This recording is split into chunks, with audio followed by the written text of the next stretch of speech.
¿El PRI tomó su segundo aire el pasado 4 de junio en las elecciones o, como dicen algunos, va en picada rumbo a la derrota? ¿Qué mejor que platicar con eso con nuestro invitado aquí en el Sillón de Pensar?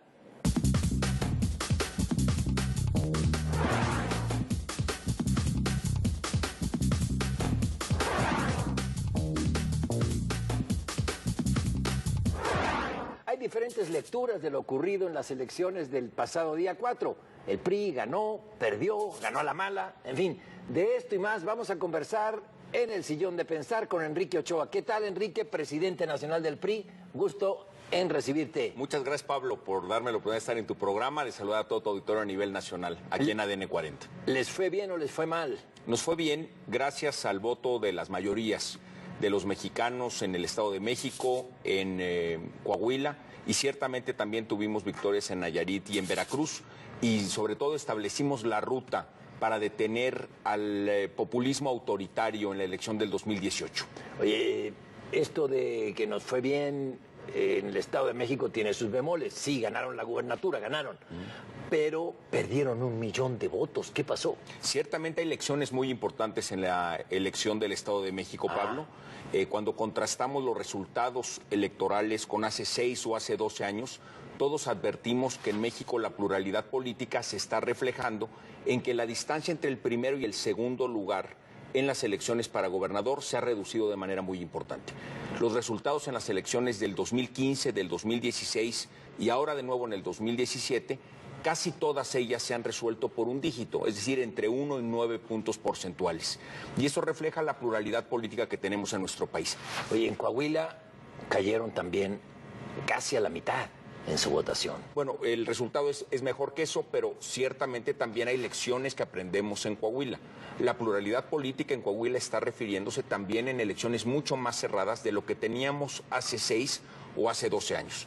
Pero hay que decir que en el Estado de México y en Coahuila también tuvimos un elemento que en los opinólogos se marcaba como un gran reto para el PRI. Decían algunos opinólogos que si las elecciones arrojaban una participación mayor al 50%, el PRI no tendría oportunidad de ganar. Pues bien, en Coahuila votó el 63% de la población y el PRI, con sus aliados, mereció la votación mayoritaria de la población. En el Estado de México hubo una votación cercana al 54%. También es una votación históricamente alta para elecciones a gobernador en el Estado de México, por arriba del 50% que algunos opinólogos marcaban como que era el límite donde pudiéramos ganar, y ganamos también en el Estado de México con el voto mayoritario de las mujeres y de los hombres libres del Estado. Entonces, ciertamente también hay elecciones muy favorables, donde se muestra que aún en elecciones con alta participación ciudadana, la mayoría de los mexiquenses, la mayoría de los coahuilenses, votó por los candidatos del PRI. El reclamo general en Coahuila de todos los opositores al PRI es que ustedes ganaron con trampa. Eso es falso. No han presentado una sola prueba en esa materia y lamentablemente nos estamos enfrentando a una nueva generación de malos perdedores. El nuevo aprendiz de López Obrador es Ricardo Anaya, que sorprende, Pablo, porque Ricardo Anaya hace un año precisamente le levantaba el brazo al candidato panista que ganaba la elección en Durango. Y la ganaban en Durango por cerca de 25,000 votos. Pues bien, ahora en Coahuila ellos pierden la elección por cerca de 31,000 votos y la impugnan. ¿Cómo es que antes 25,000 votos eran suficientes para reclamar una victoria y ahora más de esos, ahora 31,000 votos, son razón para impugnar?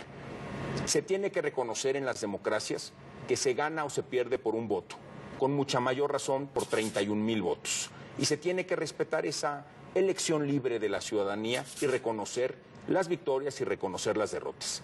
Hay otro sinsentido, Pablo. En Coahuila, en la misma elección, ganó el Partido Acción Nacional la alcaldía de Torreón. Sí. La ganó también por cerca de 25,000 votos. Y por otro lado, perdió Saltillo por más de 35,000. ¿Cómo es posible que si la elección se organizó el mismo día, con los ciudadanos que llevaron a cabo la organización y la vigilancia de las elecciones, con los mismos ciudadanos coahuilenses que contaron los votos y llenaron las actas, con la presencia de los representantes de los partidos políticos, donde no se registró problema alguno, y ahora el PAN celebra haber ganado Torreón e impugna Saltillo. ¿Cómo puede ser congruente la actuación de un líder político nacional como Ricardo Anaya, que solamente reconoce la democracia cuando gana y cuando pierde, impugna? Es un mal muy acendrado que tenemos en nuestro sistema político del no saber perder, que está de regreso, porque dicen que están de regreso las trampas del PRI de rellenar urnas y de, a través de la policía, hacer fraudes electorales. Pero eso es totalmente falso, Pablo, porque no ha habido una aportación de una prueba sobre ello. Pero además, recordemos, las elecciones las organizan los ciudadanos que aceptan capacitarse con la institución electoral, que le dedican todo el domingo a participar directamente en la contienda democrática, que ven que sus vecinos acuden a votar con padrones establecidos, que la gente vota de manera libre y que los vecinos, también los ciudadanos, cuentan los votos y lo registran el resultado en las actas. Esas actas después se contabilizan a partir del miércoles siguiente a la elección y pueden ser revisadas por la autoridad electoral, por los ciudadanos, por los partidos políticos a través de sus representantes. En todo ese recuento del miércoles no se registró ningún problema significativo en todo el estado. La elección se llevó a cabo el domingo de manera pacífica y de manera con alta participación cívica. Sí. Entonces, ¿dónde están las pruebas? ¿Dónde están los argumentos veraces? Lo que estamos viendo en el caso de Ricardo Anaya es un mal perdedor. Y la democracia necesita demócratas. Sí, sin demócratas no funciona. Ahora, el siguiente paso, ¿qué lecciones te dejan estos comicios del domingo 4? Una, me imagino, sin alianzas no se gana. Es muy importante formar alianzas con partidos políticos con quienes tienes un programa afín. Pero la alianza más importante, Pablo, es con la ciudadanía. Nosotros percibimos que una lección muy importante que tenemos en el Estado de México es que la ciudadanía le quiso poner un alto al avance del populismo autoritario. Claramente había un riesgo muy marcado en el Estado de México que el populismo autoritario que tanto daño le ha hecho a América Latina entrara a México a través de la elección en el Estado de México. Detuvimos a López Obrador y a Morena y la respuesta que hemos visto en los mercados financieros es extraordinariamente positiva. Tanto los inversionistas mexicanos como internacionales han recuperado una confianza importante en nuestra moneda y se ve reflejado en la fortaleza del peso con respecto al dólar a niveles por debajo incluso de los 18 pesos por dólar. Sí, pero este freno en el Estado de México sin alianzas no hubiera funcionado. Morena tuvo más votos que el PRI. Pero el PRI compitió con Alfredo del Mazo a la cabeza, conformando una alianza con múltiples partidos políticos, y esa es una importante lección hacia adelante, que es acertado establecer alianzas multipartidistas y debemos de construir más alianzas con otros partidos y también, sobre todo, con la ciudadanía. Porque la ciudadanía tiene, por supuesto, la convicción de que no quiere vivir en un país como está viviéndolo Venezuela, con gobiernos populistas autoritarios que impidan las libertades políticas, que impidan las libertades económicas, que pongan en riesgo la propiedad privada, que generen hambre, falta de medicinas, falta de vacunas para las niñas y los niños. Se acabó la paz social. Millones de venezolanos marchan para tratar de recuperar su país de un gobierno que ha sido totalmente negativo para ellos. Y, perdón, aquí un comentario casi editorial de mi parte, pero tampoco quieren vivir en un país o en un estado con inseguridad y con corrupción como el Estado de México. Por eso los castigaron, Enrique. Pero ciertamente, Pablo, lo que nosotros tenemos que combatir como generación es que en México los corruptos terminen en la cárcel, que se recupere el dinero que se robaron y que se regrese al pueblo de México. Y tenemos que tener sistemas anticorrupción que prevengan la corrupción, que no sea ya un problema más en México, que además no es nuevo. Es un problema que venimos arrastrando los mexicanos y que en otras generaciones no supieron resolver. Descansa en la responsabilidad de esta generación, con la participación de los medios de comunicación, de la ciudadanía de manera muy amplia, del sector empresarial, del sector académico, de los partidos políticos, en hacerle un frente total a la corrupción y a la impunidad. Otra lección de estos comicios, ¿no sería que no hay que arrancar tan tarde? Porque la profesora Delfina arrancó casi con un año de anticipación y por eso ustedes ganaron por solamente 3 puntos, de acuerdo con el cómputo hasta ahora. ¿No arrancaron demasiado tarde? Este es un elemento bien interesante, Pablo, y qué bueno que lo pones sobre la mesa, porque la única que ha cometido una ilegalidad en la elección del Estado de México es precisamente Morena Delfina, la candidata de López Obrador. Porque esos actos anticipados de campaña que hizo como promotora de la soberanía le permitió arrancar la contienda mucho antes que todos los demás que sí obedecemos la ley. Sí. La ley electoral establece puntualmente cuándo se deben de hacer precampañas y campañas. Hacerlo anticipadamente deriva en una causal de nulidad. Ha habido elecciones en nuestro país que se han anulado precisamente porque las candidatas de Morena empiezan la contienda electoral, empiezan su proselitismo antes de la fecha establecida en la ley. Ese fue el caso de la candidata en Zacatecas, en la capital de Zacatecas, el año pasado, que el Tribunal Electoral anuló la elección e instruyó que se repitiera y perdió Morena. En el caso del Estado de México, claramente Delfina inició sus actos proselitistas cerca de 9 meses antes de que iniciara formalmente y legalmente las campañas. Entonces, aquellos que hacen trampa e empiezan antes están violando la ley y ellos sí están poniendo en riesgo lo que son los elementos básicos de una democracia, que es el respeto a la ley. Pero encontraron una figura a través de esto de promotores de la soberanía nacional para placear, para darle visibilidad a quien iba a ser su candidato. Me imagino que hay mecanismos legales también para poner figuras ante la opinión pública y no salir con tanto rezago, porque lo que pueden perder es la presidencia el próximo año. Bueno, te diría esto, no hay figuras legales, precisamente la figura que ellos han utilizado en Morena, tanto en Zacatecas como en el Estado de México y en general, es una figura que el Tribunal Electoral ha determinado que es ilegal, que va en contra de las leyes electorales de nuestro país. Entonces nosotros en el PRI vamos a ser puntualmente respetuosos de los calendarios que establece la legislación electoral. Nosotros vamos a competir de acuerdo a lo que establece el calendario electoral.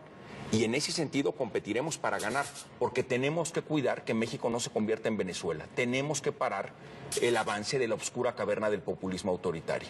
¿Y cómo van a hacer? Te lo voy a preguntar después de este corte, porque vamos allá.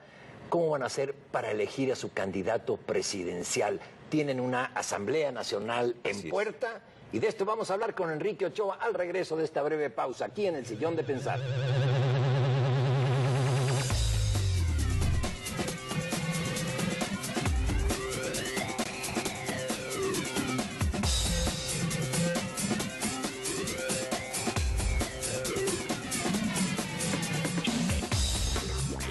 Regreso en el Sillón de Pensar con el presidente nacional del PRI, Enrique Ochoa.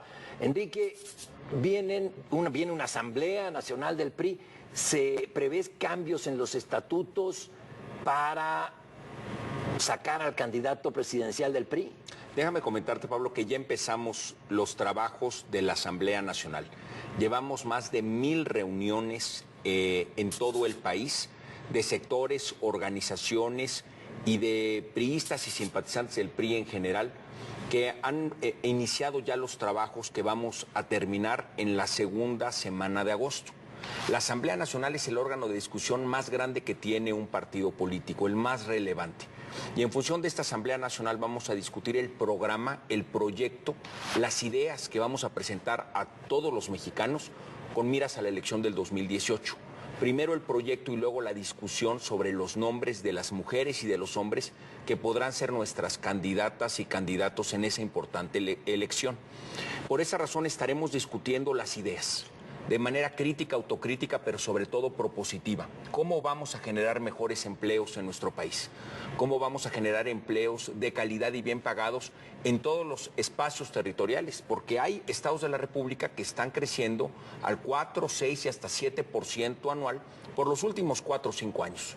Pero hay otros estados de la República que están creciendo de manera muy menor o decreciendo, y tenemos que encontrar las respuestas a esos problemas.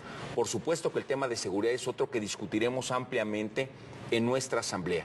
Y también discutiremos los distintos métodos a través de los cuales vamos a elegir a nuestras candidatas y candidatos para los distintos cargos de elección popular del 2018, incluyendo la presidencia. ¿Cuál va a ser el método de elección del candidato? Bueno, porque me imagino que eso lo quieren discutir los priistas centralmente, porque bueno, ya hay programas, ya hay proyectos para crecimiento económico, para el empleo, y ya más o menos va encarrerado el proyecto de país del PRI. Sin embargo, no se sabe cómo se va a elegir el candidato. Es uno de los o temas, candidata, no sé. Así es uno de los temas que se discutirá en la Asamblea. cuáles van a ser los procedimientos a través de los cuales vamos a elegir hacia adelante a nuestras candidatas y candidatos a los puestos de elección popular, incluyendo la presidencia de la República. Hoy los estatutos establecen una multiplicidad de procedimientos que podemos utilizar y que utilizamos en el PRI para elegir a nuestras candidatas y candidatos. Seguramente será uno de los temas que estaremos revisando en los trabajos de la Asamblea Nacional. ¿Cuándo va a haber candidato? Hasta el primer trimestre del año entrante. ¿No va a haber candidato este año? No, hasta el primer trimestre del año entrante, Pablo, como lo marca además el calendario electoral. ¿No están esperando, dando todo este tiempo para que termine Luis Videgaray de renegociar el TLC? No, bueno, por supuesto que estamos más bien en la lógica de obedecer lo que la ley establece. Y nosotros como partido vamos a discutir primero el programa, el plan, las ideas, presentarlas ampliamente ante la opinión pública después de la Asamblea Nacional que termina la segunda semana de agosto, y a partir de ello discutiremos los nombres de las mujeres o los hombres que puedan ser candidatos. Oye, pero hay un candidato muy fuerte que les lleva mucho terreno de ventaja, que es López Obrador, mucho terreno caminado, y publicaba el Financiero que ha aparecido en 3 años en 2.100.000 spots. ¿No van como la liebre corriendo demasiado tarde, esperarse hasta el próximo año? Le vamos a ganar. Además, déjame decirte dos cosas, Pablo. Mal dirías lo contrario, pero con 2.100.000 spots. Y déjame decirte algo. Desde que yo estaba en la universidad, López Obrador ya estaba en su obsesión por aspirar a la presidencia de México. Y sigue siendo el mismo de siempre, con esas ideas que lastimarían el desarrollo económico de nuestro país, que afectarían el crecimiento de México y las oportunidades de desarrollo para millones de mexicanos. Afectarían la generación de nuestros hijos, pero también la de nuestros nietos. Ciertamente México merece mejor destino y yo estoy profundamente convencido, a partir de los resultados de la elección del Estado de México, que existe la posibilidad plena de salvar a México de la oscura caverna del populismo autoritario que representa Morena y López Obrador. Y lo haremos con determinación y con firmeza, Pablo. Seguiremos trabajando en el PRI también de manera autocrítica, porque tenemos que reconocer que para muchos electores en el Estado de México o en Coahuila no éramos necesariamente su primera opción, que claramente tenemos que mejorar la manera en que gobernamos, que lo tenemos que hacer con transparencia y con combate firme a la corrupción, que tenemos que ofrecer ideas convincentes, inteligentes, que permitan utilizar la técnica, la tecnología y las mejores prácticas internacionales para resolver los problemas que tenemos en México. Pero yo estoy convencido que vamos en una ruta que nos permite, por supuesto, ganar la elección del 2018 para detener el avance de ese autoritarismo populista. ¿Y podrán ganar la elección de 2018 y frenar ese avance que tú señalas con un candidato poco popular? Bueno, pero tiene que que puede ser ser buen administrador, pero un candidato poco popular. Tiene que ser un candidato honesto, con ideas claras, mujer o hombre de prestigio, que nos permita pedir el voto con una plena convicción de que vamos a hacer un mejor gobierno. Ciertamente tenemos en el PRI muchas personas que caben en esas características y lo tenemos que ofrecer a la ciudadanía con una visión también autocrítica, porque hay muchas cosas que se tienen que mejorar y se van a mejorar. ¿Es posible que el PRI apoye a un candidato que no sea militante del partido? El PRI apoyará a un candidato priista y estaremos Militante también del PRI. abiertos, por supuesto, y estaremos también abiertos a revisar con otros partidos políticos lo que sería conveniente de armar una coalición. Ese tema también se discutirá puntualmente en la Asamblea. Los mecanismos a través de los cuales haremos coaliciones con otros partidos políticos. Pero la coalición que más nos importa, la que vamos a ponerle mayor énfasis en la Asamblea, es la coalición con la ciudadanía. Establecer las ideas, las propuestas concretas de solución para convencer al electorado de que somos su mejor opción, de que participe con nosotros. Oye, pero tú crees, me asombra lo que piensas, que con una campaña de 3 meses ya se puede ganar la elección. No, cuando hay otros que tienen años en campaña. Pero no es una campaña de 3 meses, Pablo. Bueno, la legislación electoral establece que es durante todo el 2018 del primer trimestre hasta el fin del segundo trimestre, donde se llevan a cabo los procedimientos electorales, incluyendo la campaña presidencial. Es mucho más tiempo que ese. Y por supuesto que nos alcanzará el tiempo para ganar la elección del 18. Oye, ¿qué se juega en la elección de 2018? Yo pienso, a ver, perdón. Yo pienso que es una decisión de Y para México. Son dos caminos completamente distintos. Un camino a favor del respeto a la libertad política y a la libertad económica, el respeto a la propiedad privada, el respeto al derecho a pensar distinto, a disentir, pero también a invertir en crear empleos, en crear producción nacional, en generar los espacios de oportunidad y de participación que todos queremos en libertad. Y por otro lado, está ese populismo autoritario que tanto daño le ha hecho a América Latina. Ningún país de América Latina, Pablo, ha salido más fuerte, más rico, más justo o menos corrupto con gobiernos populistas autoritarios en América Latina. Ninguno. No hay un solo ejemplo donde ese sistema haya arrojado éxito. Lo vemos, pero además claramente en Venezuela. Pero también vimos el riesgo que en Francia una postura populista ganara las elecciones. Y millones de franceses salieron a votar para detener ese cambio en Francia. Francia enfrentó con éxito esa Y. Y entre una opción populista y una opción a favor de las libertades, escogió a favor de las libertades. Y el mundo entero aplaudió con ellos. En el caso venezolano, el mundo entero aplaude a los millones de venezolanos que quieren recuperar las libertades en su país.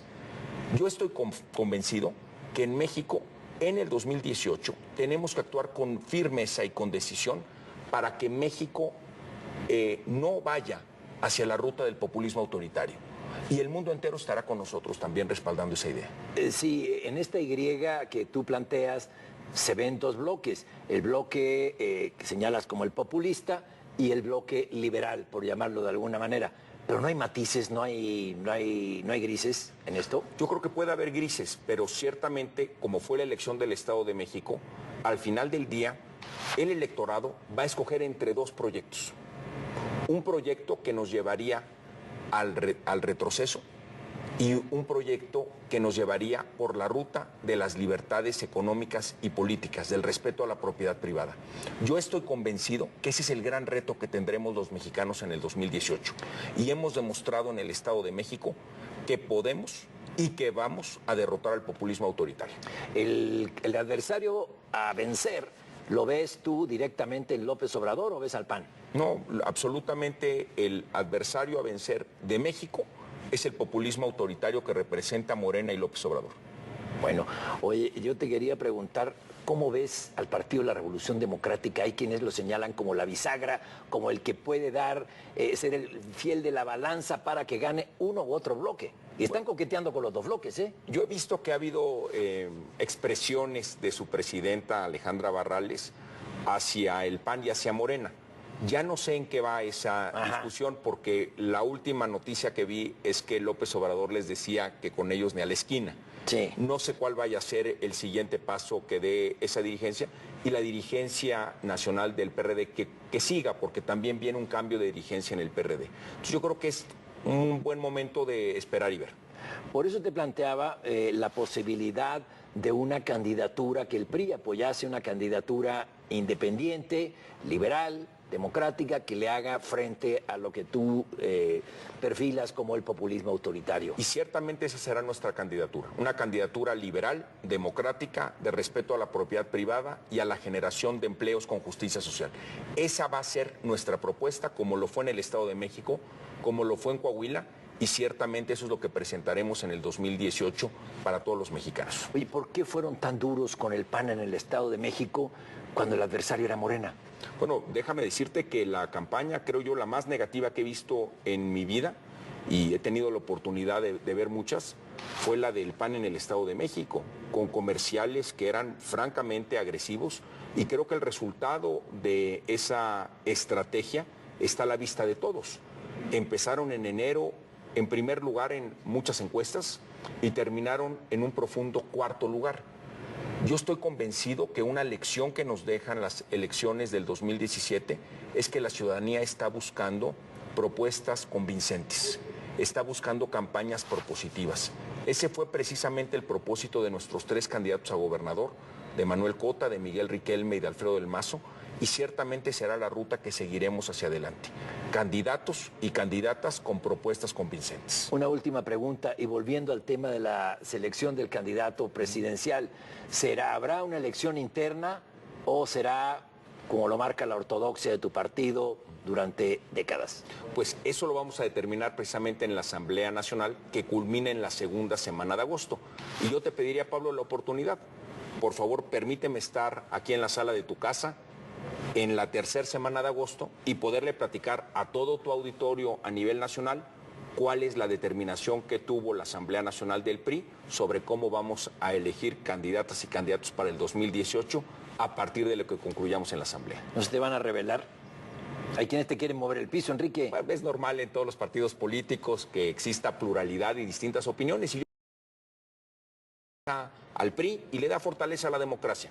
Todos tenemos una forma diferente de pensar. Tenemos propuestas distintas para resolver nuestros problemas nacionales, estatales, municipales y en nuestra comunidad. Eso es lo increíblemente positivo de una democracia, que pensemos distinto. Yo le doy siempre la bienvenida a la pluralidad política en mi partido y en el país. Lo que yo estoy claramente en contra es de que una corriente política que ha afectado a América Latina quiere entrar en México vestida de justicia social, que no lo es, pero que ponga en riesgo las libertades políticas y económicas de un país. Eso no lo podemos permitir, Pablo. Muchas gracias, Enrique, por esta entrevista. Muchas gracias. Y bienvenido aquí al Sillón de Pensar. Estaremos de regreso, ojalá, después de la Asamblea Nacional. Así es. Este fue el Sillón de Pensar con Enrique Ochoa, presidente nacional del PRI. Muchas gracias y hasta la próxima.